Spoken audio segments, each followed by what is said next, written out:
আমরা সন্দেহের চোখে দেখছি যে বিভিন্ন জায়গায় ষড়যন্ত্র হচ্ছে।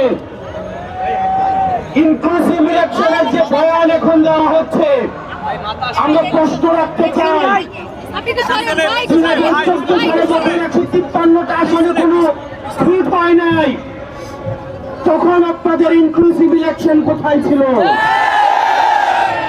আমরা আপনাদের কাছে বিনয়ের সাথে প্রশ্ন রাখতে চাই, 2018 সালে যখন মিডনাইট ইলেকশন অনুষ্ঠিত হলো, তখন আপনাদের ইনক্লুসিভ ইলেকশন কোথায় ছিল?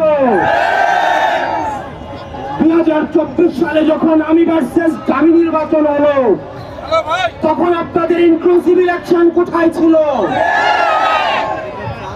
যখন আমরা দেখেছি সিএমএইচে এরশাদকে বন্দী করে রেখে একজন দামি বিরোধী সাজিয়ে নির্বাচন অনুষ্ঠিত হলো, বিএনপিকে ক্ষমতা কাঠামোর বাইরে রেখে